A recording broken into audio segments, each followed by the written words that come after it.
கர்த்தருடைய பரிசுத்த நாமத்துக்கு மகிமை உண்டாவதாக. மகிமையும் கிருபையும் உடைய ஆண்டவரே, ஒருவருக்கு மாத்திரம் சகல துதி கன மகிமையாவையும் செலுத்தப்படுவதாக.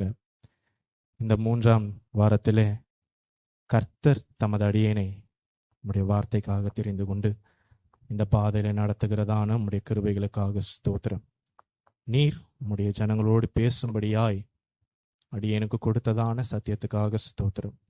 இதிலே ஒன்றை ஆகிலும் கூட்டவோ குறைக்கவோ உமது அடியேனுக்கு உரிமை இல்லை. தேவ வசனத்தை மாத்திரம் உள்ளதை உள்ளதென்றும் இல்லாததை இல்லதென்றும் சொல்லி கர்த்தாவே கடந்து போக உதவி செய்யும். விதைக்கிறவனாலும் அல்ல, அதற்கு நீர் பாய்ச்சுகிறவனாலும் அல்ல, விளைய செய்கிற தேவனாலேயாம் என்று வாசிக்கிறது போல கர்த்தர் பலனை ஆசீர்வதியும். வார்த்தையை கேட்க விடாமல் தொந்தரவு செய்கிறதான எல்லா சாத்தானுடைய கிரியைகளும் இயேசுவின் நாமத்தினாலே கட்டுகிறேன். கருவி கோளாறோ மனித கோளாறோ ஏற்படாதபடி ஆசீர்வதியும். கனநித்திரை நாவியை அப்புறப்படுத்தும். இயேசு கிறிஸ்துவின் நாமத்தில் பிதாவே, ஆமேன். நம்முடைய தியானத்துக்காக ஏசாயாவின் தீர்க்க தரிசன புஸ்தகம் 62ஆம் அதிகாரம் 3ஆம் வசனத்தை நாம் வாசிப்போம்.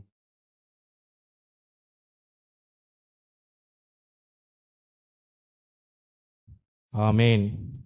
நீ கர்த்தருடைய கையில் அலங்காரமான கிரீடமும் உன் தேவனுடைய கரத்தில் ராஜ முடியுமா இருப்பாய் என்று நாம் இங்கே வாசிக்க கேட்கிறோம். இந்த வசனம் 2 பகுதிகளை கொண்ட ஒரு வாக்குத்தத்த வசனம். அது யாருக்கு அப்படின்னு பார்த்தீங்கன்னா, இஸ்ரவேல் ஜனங்களுக்கு தேவன் வாக்குத்தத்தமாய் சொல்லி இந்த வாக்குத்தத்த வசனத்தை ஆண்டவர் கொடுக்கிறார். இப்ப இந்த வசனத்துல 2 பகுதி இருக்குது.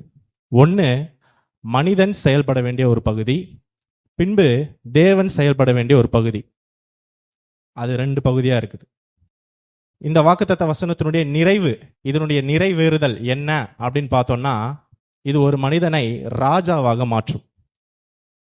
இப்போ நீங்களும் நானும் ரட்சிக்கப்பட்டு கர்த்தருடைய சபையில இன்னைக்கு உட்கார்ந்து கொண்டிருக்கிறோம். நம்மளுடைய ரட்சிப்பினுடைய நிலவரம் அல்லது நம்மளுடைய ரட்சிப்பினுடைய மேன்மை நாம் அறிந்து கொள்ள வேண்டும், நாம் புரிந்து கொள்ள வேண்டும். ஏதோ ஞாயிற்றுக்கிழமை ஆராதனைக்கு ஒரு 2 பாடலை பாடி கொஞ்சமா பலனே இல்லாத ஒரு கரத்தை தட்டி விட்டு அப்படியே திரும்பி போயிட்டு அடுத்த ஒரு வாரம் நம்மளுடைய அலுவல்களை பார்க்கிறதல்ல கிறிஸ்தவ ஜீவியம், ரட்சிப்பின் மேன்மை. இந்த ரட்சிப்பின் மேன்மை நம்மளுடைய புத்திக்கு எட்டாத அளவுக்கு இருக்குது. நாம எதிர்பார்க்கறது, கர்த்தரிடத்திலிருந்து ஆசைப்படுறதெல்லாம் ஒரு நல்ல வீடு, ஒரு நல்ல வேலை, ஒரு நல்ல ஒரு நிலைமை. இதுதான் கர்த்தர்கிட்ட இருந்து நாம எதிர்பார்க்கிறது. இயேசு சொல்லும்போது, நீங்கள் இதுவரைக்கும் என் நாமத்தினாலே ஒன்றையும் கேட்கவில்லைன்னு சொல்றார். அப்படி ஒரு வசனம் இருக்கு இல்லையா? இதுவரைக்கும் என் நாமத்தினாலே நீங்கள் ஒன்றையும் கேட்டதில்லை, கேளுங்கள் அப்பொழுது உங்களுக்கு கொடுக்கப்படும். இது வரைக்கும் ரட்சிக்கப்பட்டதுலேருந்து இந்நாள் வரைக்கும் நீங்கள் யோசிச்சு பாருங்க. நீங்கள் ஆண்டவர்கிட்ட எதையாவது கேட்காம இருந்திருப்பீங்க, எல்லாமே கேட்டிருப்போம். ஆனால் இயேசு சொல்லும்போது, இது வரைக்கும் நீங்கள் என் நாமத்தினாலே ஒன்றையும் கேட்டதில்லை. அப்ப தேவன் என்ன எதிர்பார்க்கிறாருன்றத விளங்கி கொண்டு அதை கேட்கணும். தேவன் எதிர்பார்க்கிறது ஒரு நல்ல வீடு அல்ல. இந்த கூடாரம், இந்த பூமி நமக்கு நிலையானது அல்ல. ஒரு நாள் வரும், இங்கிருந்து நாம் பறந்து போக வேணும். அப்ப இங்க நிலையா நிற்கிறதற்கு தேவையான ஒரு ஆசீர்வாதத்தை தேவனிடத்துல கேட்பது என்பது தேவனுக்கு அதுல விருப்பம் அல்ல. தேவன் விரும்புகிறதெல்லாம் அந்த ரட்சிப்பின் மேன்மை என்ன என்பதை விளங்கி கொண்டு அதற்கேற்றபடி கேட்கணும். அப்ப அதுல ஒரு பகுதி தான் நீங்களும் நானும் ராஜாவாய் மாற வேண்டும்.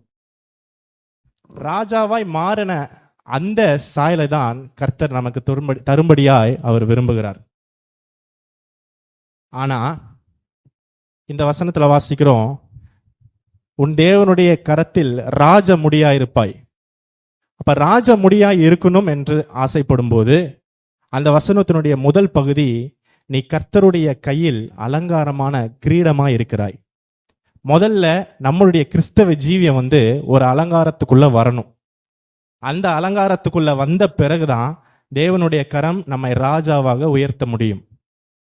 இப்போ நீங்க சொல்லுங்க, ஒரு கிறிஸ்டியன் எப்படி அலங்காரம் பண்ணணும்? சொல்லுங்க, எப்படி அலங்காரம் பண்ணணும்? கிறிஸ்டியன் எப்படி அலங்காரம் பண்ணணும் சொல்லுங்க. ஒரு கிறிஸ்தவன் எப்படி தன்னை அலங்காரம் பண்ணிக்கணும்? உங்களுக்கு தெரிஞ்சது சொல்லுங்க. வசனத்தினால, வேற நடக்கிற விதம், வேற கீழ் சாந்தத்தினால. அதுதான் கரெக்ட். வாசிங்க, 1 பேதுரு 3ஆம் அதிகாரம் 3ஆம் வசனம். ஆமென். அப்போ அலங்காரம் என்று தேவன் பார்க்கிறது எதை ஆண்டவருடைய பார்வையில வெளியேற பெற்றதா இருக்குதுன்னு சொன்னா, தலைமயிரை பின்னி கொள்ளுகிறதல்ல, காஸ்ட்லியான ட்ரெஸ் போட்டுக்கிறதல்ல, இல்ல ஒயிட் அண்ட் ஒயிட் போட்டுக்கிறது கூட இல்ல, தங்க நகைகள் ஆபரணங்களை அணிந்து கொள்கிறதல்ல தேவனுடைய பார்வையில் அலங்காரம். தேவனுடைய பார்வையில அலங்காரம் என்று சொல்லும்போது அது சாந்த குணமாய் இருக்கிறது.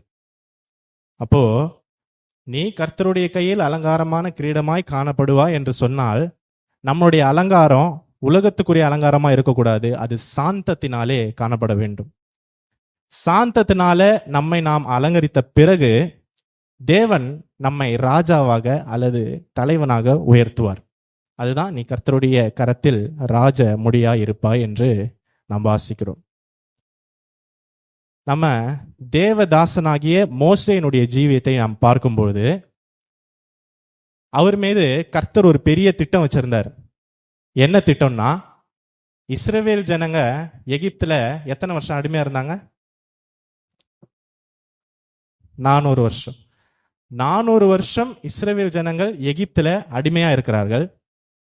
அப்ப தேவன் மோசையை பிறப்பிக்கும் போதே அவர் மீது அந்த திட்டத்தை வச்சு, ஒரு நாள் இந்த மோசை வளரணும், இந்த மோசை வளர்ந்து ஒரு தலைவன் என்கிற ஸ்டேஜுக்கு வரணும். அதுக்கு பிற்பாடு இந்த இஸ்ரவேல் ஜனங்களை அடிமைத்தனமாகிய அந்த அடிமைத்தனத்தின் வீடிலிருந்து விடுவிச்சு இவங்களை கூட்டிட்டு வரணும். இதுதான் மோசை மேல இருந்த திட்டம். பார்வோன் குறிப்பிட்ட நாட்கள்ல என்ன செய்யறாருன்னா, இஸ்ரவேல் ஜனங்களுடைய அந்த குறிப்பிட்ட ஆண் பிள்ளைகள் எல்லாம் அவர் கொல்லும்படி ஒரு கட்டளை கொடுக்கிறார். அப்போ மோசேனுடைய தாய் என்ன பண்றாங்க, ஒரு குறிப்பிட்ட நாட்கள் வரைக்கும் அவரை மறைத்து அவரை வளர்க்குறாங்க. பிற்பாடு அவரை அப்படி மறைத்து அவரை வளர்க்க முடியல. அப்ப என்ன செய்யறாங்கன்னா, ஒரு நாணல் பெட்டி செஞ்சு அதை அந்த குழந்தைய தண்ணியில வச்சு அப்படியே விட்டுறாங்க. அப்ப தண்ணியில அந்த குழந்தை தேவ திட்டத்தின்படி சரியா எந்த பார்வோன் கொலை செய்ய சொன்னாரோ அவருடைய அரண்மனைக்கே அது போகுது. அவருடைய அரண்மனைக்கே அது போய், ஆனா பார்வோனுடைய கண்ணில் கிடைக்கல, பார்வோனுடைய குமாரத்தி கண்ணில் கிடைக்குது. அப்ப அவங்க அந்த குழந்தையை எடுத்து தன்னுடைய குமாரனாய் வளர்க்கிறார்கள் என்று நாம் யாத்திராகமம் 2:6-10 வரையும் உள்ள வசனங்கள்ல வாசிக்கிறோம். ஆமென். இப்போ என்ன நடக்குதுன்னு சொன்னா, இந்த மோசே தேவனுடைய திட்டத்தின்படி சரியா பார்வோனுடைய அரண்மனைக்கு போயாச்சு. பார்வோனுடைய குமாரனாவே மாறியாச்சு. பார்வோனோட குமாரன் இல்ல, அந்த இளவரசினுடைய குமாரனாய் மாறிவிட்டார். அங்க அப்படிதான் வசனம் சொல்லுது. அததான் இங்கிலீஷ்ல சொல்லுவாங்க பிரின்ஸ் ஆஃப் ஈஜிப்ட் அப்படின்னு சொல்லுவாங்க. அதாவது எகிப்தினுடைய இளவரசனாய் அவர் மாறிவிட்டார். ஆனா தேவனுக்கு இவர் மீது இருந்த திட்டம் ராஜாக்குரிய நிலவரத்துக்கு இவர் வரணும், அல்லது ஒரு தலைவனா இவர் மாறணும். இந்த மோசேனுடைய ஜீவியத்துல தேவன் அதற்கென்ற ஒரு விசேஷமான திட்டத்தை வைத்து அதற்கென்றே இவரை நகர்த்தி கொண்டிருக்கிறார். ஆனா இவருக்கு கிடைச்ச ஒரு சௌகரியமான சேஃப் ஜோன் சொல்லுவாங்க, ஒரு சௌகரியமான ஒரு இடம் இவருக்கு கிடைச்சிடுச்சு. தேவன் எதிர்பார்த்த அந்த சுபாவம் கொஞ்சம் கொஞ்சமா இவருடைய ஜீவியத்துல குறைஞ்சது. இவருடைய திட்டம் என்னன்னா, யாத்திராகமம் 12:37 நாம் வாசிக்கும் பொழுது 6 லட்சம் புருஷர்களை அவர் நடத்த வேண்டியதா இருந்தது. வாசிப்போம். ஆமென். 6 லட்சம் புருஷர்கள், அது இல்லாத பிள்ளைகள், மனைவிகள், ஆடு மாடுகள் என்று நிறைய ஒரு லட்சக்கணக்கான ஒரு கூட்டத்தை இந்த மோசே வழி நடத்த வேண்டும். ஆனால் மோசேக்கு தேவைப்படுகிற அந்த சுபாவத்தில் ஒரு மாற்றம் காணப்பட்டது. நீங்க யாத்திராகமம் 2:11-12 இந்த 2 வசனத்தை வாசிக்கும் பொழுது 6 லட்சம் புருஷர்களை வழி நடத்துகிறதற்கு தேவையான இந்த மோசேனுடைய சுபாவத்துல தேவன் எதிர்பார்த்த சுபாவத்துக்கு மாறா ஒரு சுபாவம் இருந்தது. அதை வாசிப்போம்.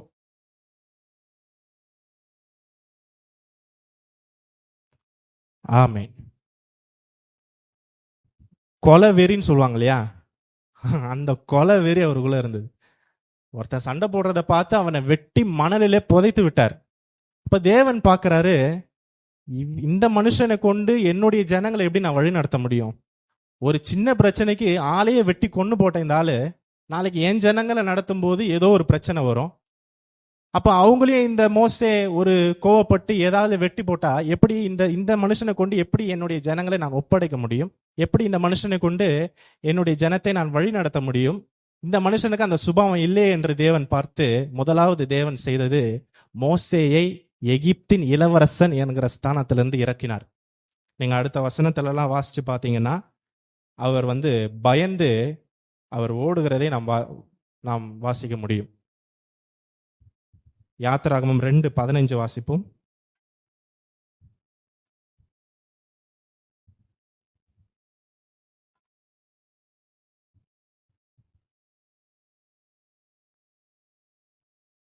ஆமேன். முதலாவது, நம்முடைய ஜீவியத்திலே தேவன் எதிர்பார்க்கிற சுபாவம் இல்லைன்னு சொன்னா கர்த்தர் நம்முடைய ஸ்தானத்திலிருந்து நம்மை கொஞ்சம் கீழே இறக்குவார். அப்பதான், ஏன்னா அந்த ஸ்தானத்திலிருந்து கீழே இறக்கினான்னு ஒழிய நாம் அவருடைய திட்டத்தில் காணப்பட முடியாது.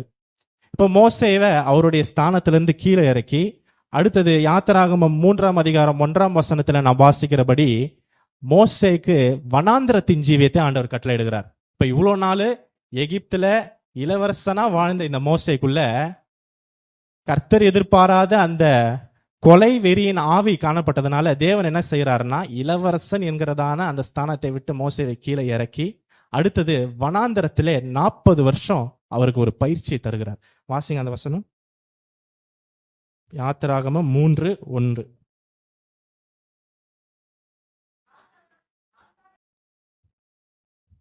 ஆமே, போதும்.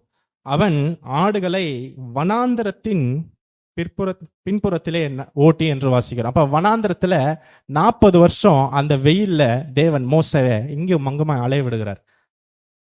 அந்த ஆடுகளோடு அந்த மோசே பழகி பழகி பழகி அந்த வெயிலின் கொடுமையில அந்த மோசே காணப்பட்டு அவருடைய ஜீவியத்துல அந்த கொலை வெறியின் ஆவி அப்படியே மாறுது. அவர் கொஞ்சம் கொஞ்சமா அந்த ஆடுகளோடு பழகி ஆடுகளை எப்படி மேய்க்க வேண்டும் என்கிறதான அந்த நிலவரத்துக்குள்ளாக அவர் வருகிறார். நீங்க என்னாகமம் 12:3 வாசிக்கும் பொழுது, என்னாகமம் 12. ஆமென். மோசேயானவன் பூமியில் உள்ள அப்படின்னு சொல்லும் போதே அது ரொம்ப பெருசு. அப்புறம் பூமியில் உள்ள சகல மனுஷர்னு சொல்லும் போது எல்லாரை விட மிகுந்த சாந்த குணமுள்ளவனாய் மாறினான். என்ன காரணம்னா 40 வருஷம் வனாந்தரத்திலே அவருக்கு கொடுக்கப்பட்ட அந்த சோதனை, அந்த பயிற்சி. நம்ம அங்க வாசிக்கும் போது மோசே ஒருவனை வெட்டி மண்ணிலே புதைத்தான். ஆனா இங்க பார்க்கும்போது மோசே ஆனவர் பூமியில் உள்ள சகல மனுஷரை பார்க்கிலும் மிகுந்த சாந்த குணமுள்ளவராய் மாறி இருந்தார். இந்த நிலவரத்துக்கு வந்த பிற்பாடுதான் தேவன் என்ன செய்யறாருன்னா அவரை அந்த ராஜா அல்லது நடத்திப்புக்காரன் என்கிற அந்த ஸ்தானத்துக்கு மீண்டுமாய் வைத்து 6 லட்சம் புருஷர்களை வழிநடத்தும்படியான அந்த பொறுப்பை மீண்டும் மோசேக்கு கொடுக்கிறார். யாத்திராகமம் 12:41.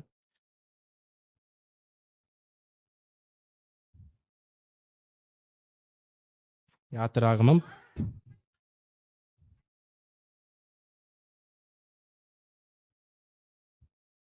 ஆமென்.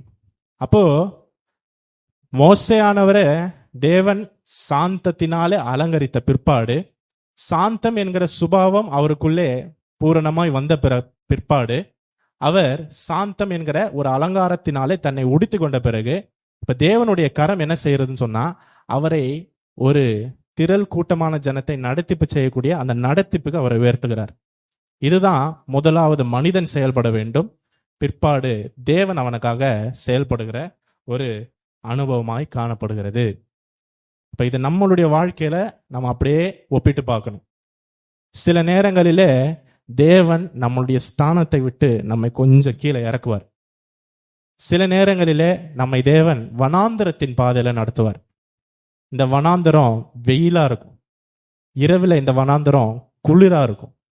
இந்த வனாந்தரத்தின் பாதையில உங்களுக்கு விதைப்பும் இல்லை, அறுப்பும் இல்லை.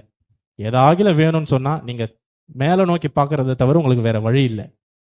இந்த வனாந்தரத்தில் ஆடுகளைப் போல சில மனிதர்களே உங்களோடு ஆண்டவர் இணைப்பார். அப்போ அவங்க உங்களோட நாள்தோறும் என்ன செய்வாங்கன்னா, உங்களை அந்த சாந்தம் என்கிற சுபாவத்துக்கு நீங்க வளரும்படி ஒவ்வொரு நாளும் கர்த்தர் இவைகளெல்லாம் உங்களை அனுமதித்து என்ன செய்வார்னா, இந்த போராட்டங்கள் உங்களுக்கு இது போராட்டம் போல தெரியும், உங்களுக்கு இது கஷ்டம் போல தெரியும். நான் நல்லா இருந்தேன், நிம்மதியா இருந்தேன், கர்த்தர் என்னை இப்போ இப்படி இறக்கிட்டாரேன்னு உங்களுக்கு கஷ்டமா ஃபீல் ஆகும்.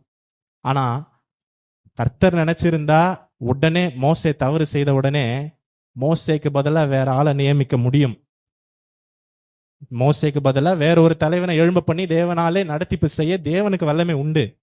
ஆனால் இரக்கமுள்ள தேவன் என்ன செய்தார்னா, மோசேக்கென்று வைத்த திட்டத்திலிருந்து மோசையை எடுத்து விடாமல் அவரையே அவர் மீண்டுமாய் வணைகிறார். அந்த களிமண்ணை இந்த பாத்திரம் அந்த பானை செய்யும்போது அப்படியே வரும், சின்னதாகிடுச்சுன்னா மறுபடியும் அதை இது பண்ணி மறுபடியும் முதல்ல இருந்து ஆரம்பித்து அதை வணைவாங்க. அதுபோல தேவனுடைய திட்டத்திலிருந்து மோசே தேவன் விலக்காமல் அவர் கொண்டே அந்த திட்டத்தை நிறைவேற்றினது போல நம்மீது வைத்திருக்கிற திட்டத்தையும் தேவன் நம்மை வைத்தே நிறைவேற்றும்படிக்கு சில உபத்திரவங்களிலே நம்மை ஒப்பு கொடுப்பார். அந்த உபத்திரவங்களுக்கு நாம மோசே கீழ்ப்படிந்தது போல கீழ்ப்படியும்.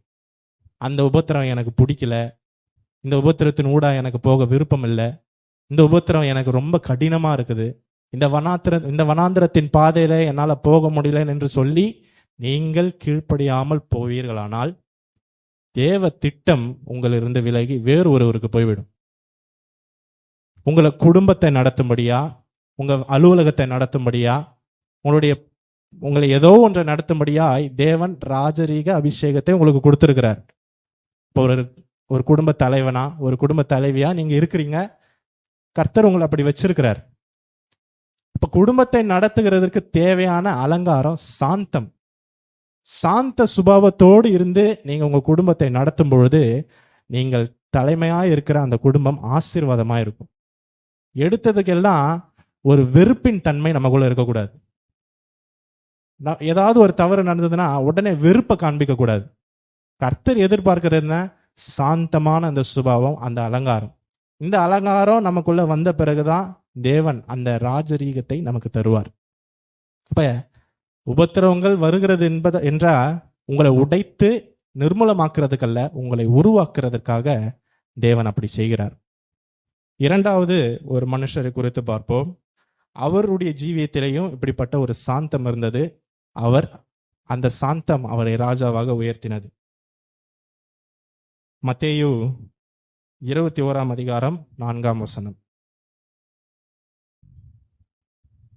ஆமென். போதும். அப்போ இது யாரை குறித்து சொல்லப்பட்ட வசனம்? ஆண்டவராகிய இயேசு கிறிஸ்துவை குறித்து சொல்லப்பட்ட வசனம். நம்ம வாசிச்சோம் இந்த கீ வேர்ஸ்ல, நீ கர்த்தருடைய கையில் அலங்காரமான கிரீடமா இருப்பா என்று வாசித்தோம். இப்போ ஆண்டவராகிய இயேசு கிறிஸ்து இந்த பூமியில 33 வருஷம் இருந்தார். 33 வருஷம் இந்த பூமியில் அவர் இருக்கும் பொழுது அவருடைய பிரதான நோக்கம் என்ன? யாருன்னா சொல்லுங்க. இயேசு கிறிஸ்துவனுடைய பிரதான நோக்கம் என்ன? எதுக்கு பூமிக்கு வந்தார்? பாவத்தை நீக்கும்படி, அதாவது உலகத்தின் பாவத்தை சுமந்து தீர்க்கிற தேவ ஆட்டுக்குட்டி. அதுதான் அவருடைய பிரதான நோக்கம். ஆனால் அனுதினமும் தன்னுடைய ஜீவியத்தை சாந்தத்தை கொண்டு அலங்கரிக்க அவர் மறந்து போகவில்லை, அதை இழந்து போகவும் இல்லை.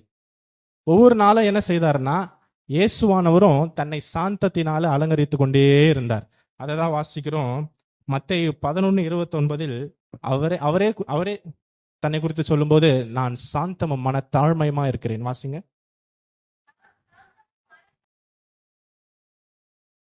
ஆமென். நான் சாந்தமா இருக்கிறேன், நான் மனத்தாழ்மையா இருக்கிறேன் என்று இயேசு அப்படி சொல்லுகிறார். இன்னைக்கு நம்மளால சொல்ல முடியுமா? நான் சாந்தமா இருக்கிறேன்னு உங்களை குறித்து நீங்க சொல்ல முடியுமா? நான் சாந்தமா தான் இருக்கிறேன், எல்லா சுச்சுவேஷன்ஸ்லயும் நான் சாந்தமுள்ளவனா இருக்கிறேன் என்று நம்ம குறித்து நம்மளால சாட்சி சொல்ல முடியுமா? யோசிச்சு பாருங்க. கொடுக்க முடியும்னா கர்த்தருக்கு ஸ்தோத்திரம். இயேசுனுடைய சாந்தம் என்ன அப்படின்னு பார்க்கும்போது, ஒரு இடத்துல உட்கார்ந்துருக்கிறாரு, தேவாலயத்தில் உட்கார்ந்துருக்கிறாரு.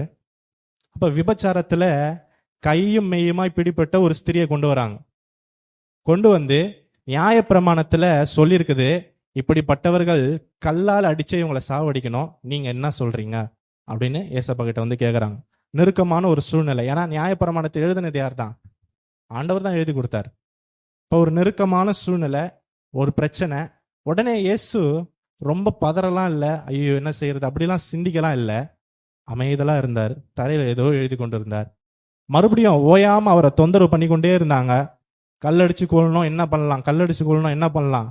அப்போ ரொம்ப சிம்பிளாக சாந்தமாக ஒரு வார்த்தை சொன்னார், உங்களில் பாவம் எவனுக்கு இல்லையோ அவன் முதல் கல்லெறி.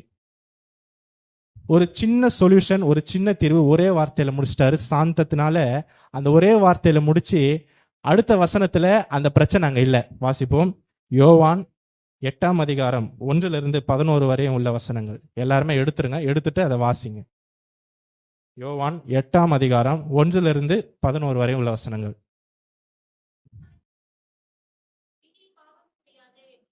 ஆமென். இப்போ இந்த சம்பவத்தை தான் நான் உங்களுக்கு முன்னாடி சொன்னேன். ஒரு பிரச்சனை வரும்பொழுது அதை எப்படி ஹேண்டில் பண்ணணும், அந்த இடத்துல பதட்டப்பட்டோ இல்லை திணறியோ நாம் அப்படி காணப்படக்கூடாது. சாந்தத்தினாலே நம்முடைய வார்த்தையை நாம் வெளிப்படுத்த வேண்டும். அடுத்ததாக கெத்செமனே தோட்டத்தில் இன்னொரு சம்பவம் நடக்குது. இயேசு கிறிஸ்துவை சிலுவையில் அடிக்கிறதுக்காக கூட்டிட்டு போறாங்க. இன்னும் கொஞ்ச நேரத்தில் யூதாஸ் ஆட்களோட வரப்போறார். அப்போ எல்லாரும் வந்துட்டாங்க. நசரனாகிய இயேசுவை தேடுகிறோம் அப்படின்னு சொல்றாங்க. நான் தான் அது அப்படின்னு ஆண்டவர் சொல்லும்போது அவர்கள் கீழே விழுகிறாங்க, மறுபடியும் எந்திரிக்கிறாங்க. நான் தான் அது அப்படின்னு சொல்லும்போது பேதுரு ஏற்கனவே பிரச்சனை பெருசு, அவரு மனக்லேசத்தினால நிறைஞ்சி காணப்படுறார். பேதுரு சும்மா இல்லாத கையில் இருந்த கத்தி எடுத்து மல்கூஸ் என்கிறவனுடைய காதை வெட்டி விடுகிறான். இது எரியிற நெருப்புல எண்ணெய் ஊத்துறது போல பிரச்சனை இன்னும் பெருசாக்கி விட்டார். இயேசு என்ன செய்தாருன்னா, அப்பவும் கூட அந்த சுச்சுவேஷன்ல பேதுரு நின்று அந்த பிரச்சனை மத்தியில் நின்று ஏன் இப்படி செய்தாய் அப்படின்னு சொல்லி பேதுரு ஒன்றும் பெருசா கடிந்து கொண்டது போல அங்கே போடப்படவில்லை. உன் உரையை, உன் பட்டயத்தை உன் உரையிலே போடு அப்படின்னு சொல்லிட்டு பிதாவின் சித்தத்தை நான் செய்ய வேண்டும் என்று சொல்லி அவர் என்ன செய்யறாருன்னா அந்த மல்கூசனுடைய காதை சொஸ்தப்படுத்துகிறார் என்று வாசிக்கிறோம். யோவான் 18:3-11 வரை உள்ள வசனங்கள்.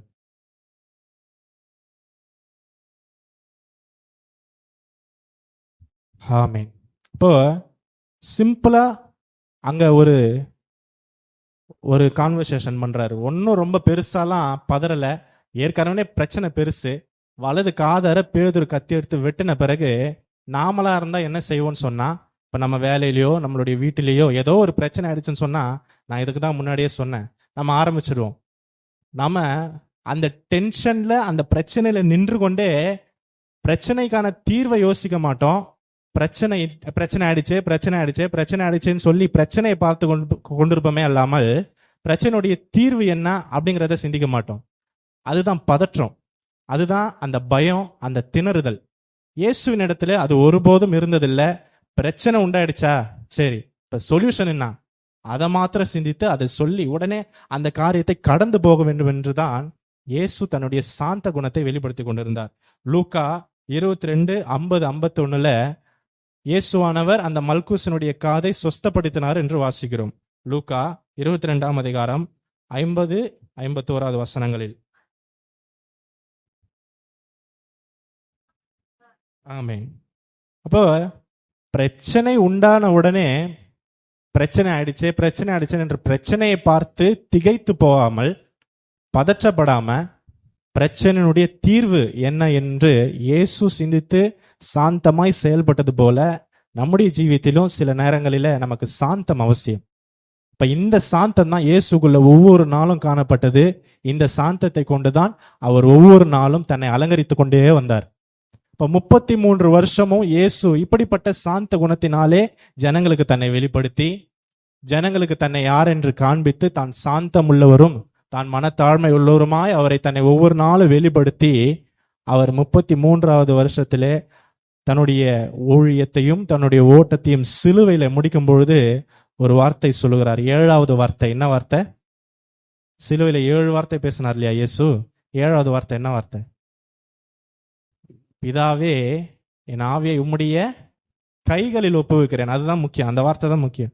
கைகளில் அப்போ 33 வருஷமும் இயேசு தன்னுடைய ஜீவியத்தை சாந்தத்தினாலே அலங்கரித்து தன்னுடைய ஓட்டத்தின் முடிவில் அதை பிதாவின் கையில் எடுத்துட்டு போய் அலங்காரத்தின் கிரீடத்தை போல அதை அவருடைய கைகளில் ஒப்புவிக்கிறார்.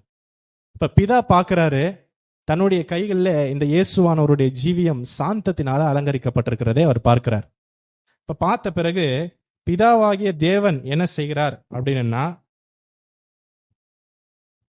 மார்க் 15:2 நம்ம வாசிக்கும் பொழுது அவர் யூதருடைய ராஜா என்று அங்கே ஒரு அறிக்கை வருகிறதை நாம் பார்க்கிறோம். பிலாத்து ஆமென்.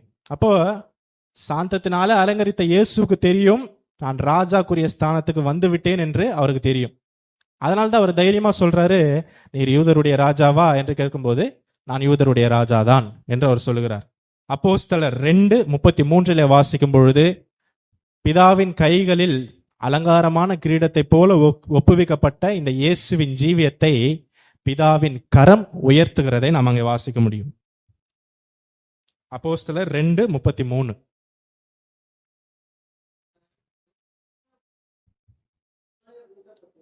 போதும் போதும் போதும். அவர் தேவனுடைய வலது கரத்தினாலே என்ன செய்யப்பட்டார்? உயர்த்தப்பட்டார். அதுதான் நீ உன் தேவனுடைய கரத்தில் ராஜமுடியாயிருப்பாய். வெளிப்படுத்தின விசேஷம் கடைசியா வாசிப்போம். வெளிப்படுத்தின விசேஷம் 19ஆம் அதிகாரம் 16ஆம் வசனம். பிதாவாகிய தேவனுடைய கரம் அவரை என்னவா உயர்த்துச்சுன்னு அங்க போட்டிருக்கு.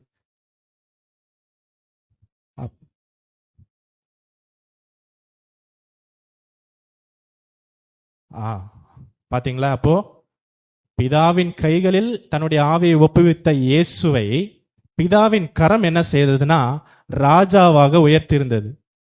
அப்போ என்னவா ஒப்புவித்தார்னா சாந்தத்தினாலே ஒப்புவித்தார். சாந்தத்தினாலே தன்னுடைய ஜீவியத்தை அலங்கரித்து ஒப்புவித்தார். இப்ப இந்த வசனம் நம்முடைய ஜீவியத்தில் நிறைவேறணும்.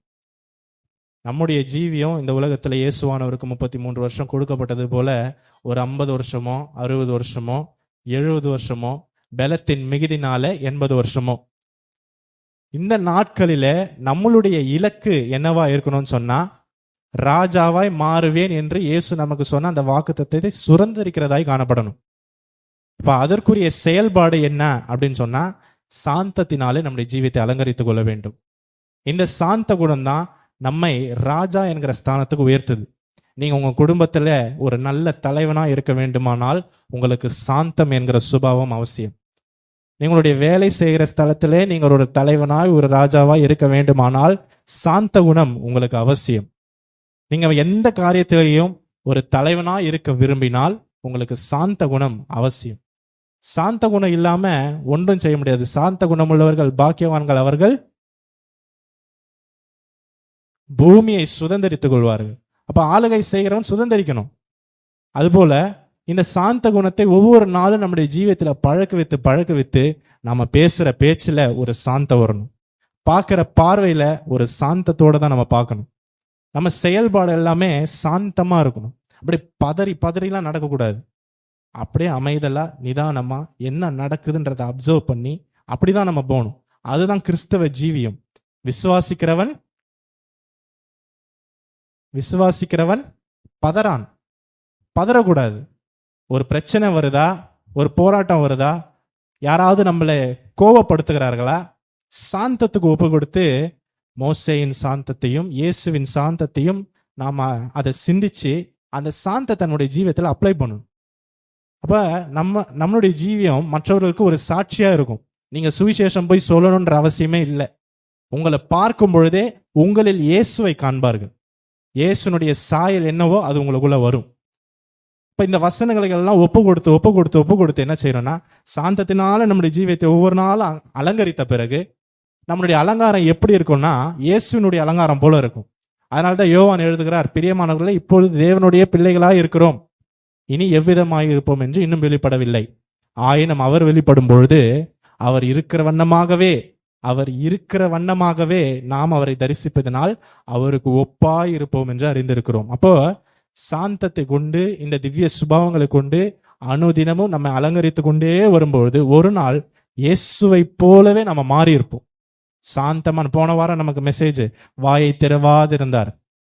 அப்போ பதறி பேசக்கூடாது, ஒரு கோபத்தை வெளிப்படுத்தக்கூடாது. உங்க வீட்டில் உங்க பிள்ளைகளோ வேலை செய்கிற இடத்துல யாரோ ஒருத்தர் உங்களை ஒருவேளை கோபமாக்கிட்டா உடனே பதறி பேசாதீங்க. கோபத்தினால அவங்கள தூஷிக்காதீங்க.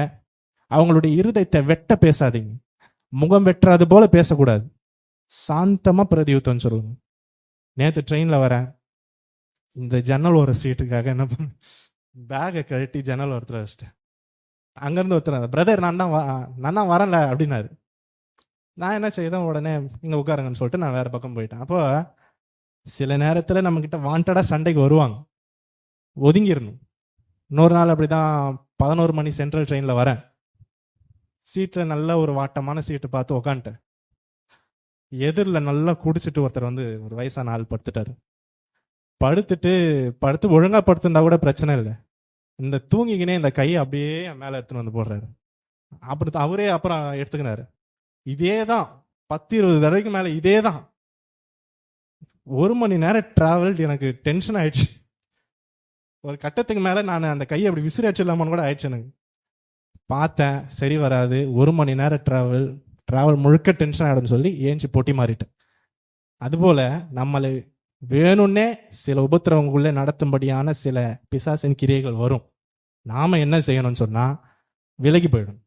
நாம் அதிலிருந்து விலகி நம்மளுடைய ஜீவியத்தை, நம்முடைய சாந்தத்தின் சுபாவத்தை நாம் காத்துக்கொள்ளணும். நாம் கண்களை மூடுவோம். இந்த சாந்த சுபாவம் எனக்கு வேண்டும் என்று ஆண்டவரிடத்தில் இப்போ நாம் கேட்போம். சாந்தத்தினாலே நம்மை அலங்கரித்துக் கொள்ளும்படி இயேசு விரும்புகிறார். அலங்காரம் உள்ளவர்களுக்கு வாக்குத்தத்தம் பண்ணப்பட்ட ராஜ கிரீடத்தை அவர் அளிக்கும்படி விரும்புகிறார். இந்த பூமியில நமக்கு இருக்கிற அற்ப காலத்துல மனுஷர்களை பகைத்து கொண்டோ மனுஷர்களோட சண்டை பிடித்து கொண்டோ நமக்கு அப்படி ஒரு ஜீவியம் வேண்டாம். இயேசுவை போல சாந்த சுபாவத்தை பெற்றுக்கொண்டு மகிமைக்குள்ளே பிரவேசிக்க வேண்டியது நம்முடைய இலக்கு. அதற்குள்ளே பிரவேசிக்கும்படியாய் நம்முடைய ஜீவியத்தை நாம் ஒப்பு கொடுப்போமாக. ஆண்டவரே, சாந்தத்தின் சுபாவத்தை எனக்குள்ளே ஊற்றும். பிரச்சனைகள் மத்தியிலே, போராட்டங்களின் மத்தியிலே நான் சாந்த குணமுள்ளவனாய் ஜீவிக்கும்படியான ஒரு அபிஷேகத்தை எனக்கு தாரும் என்று கேட்போமாக. நீங்கள் அந்த அபிஷேகத்தை கேட்கும் பொழுதே இயேசு உங்களுக்குள்ளே அப்படிப்பட்ட சுபாவத்தின் வல்லமையை ஊற்றுகிறார். கர்த்தர் உங்களோடு இருந்து இந்த நாட்களிலே உங்களை சாந்த குணமுள்ளவர்களாய் மாற்ற வேண்டும் என்று விரும்புகிறார். சாந்த குணமுள்ளவர்கள் பாக்கியவான்கள் என்று வசனம் சொல்லுகிறது. சாந்த குணமுள்ளவர்களை கர்த்தர் ராஜரீகத்துக்கு உயர்த்துகிறார் என்று நாம் பார்த்தோம். இப்ப இந்த சாந்த குணத்துக்குரிய அபிஷேகத்தை தரும்படியாய் நாம் காத்திருப்போமாக. அல்லேலூயா. ஸ்தோத்திரம், ஸ்தோத்திரம், ஸ்தோத்திரம், ஸ்தோத்திரம், ஸ்தோத்திரம், ஸ்தோத்திரம், ஸ்தோத்திரம். அல்லேலூயா. ஸ்தோத்திரம், ஸ்தோத்திரம், ஸ்தோத்திரம். இந்த வசனங்களோடு கர்த்தர் உங்களை ஆசீர்வதிப்பாராக.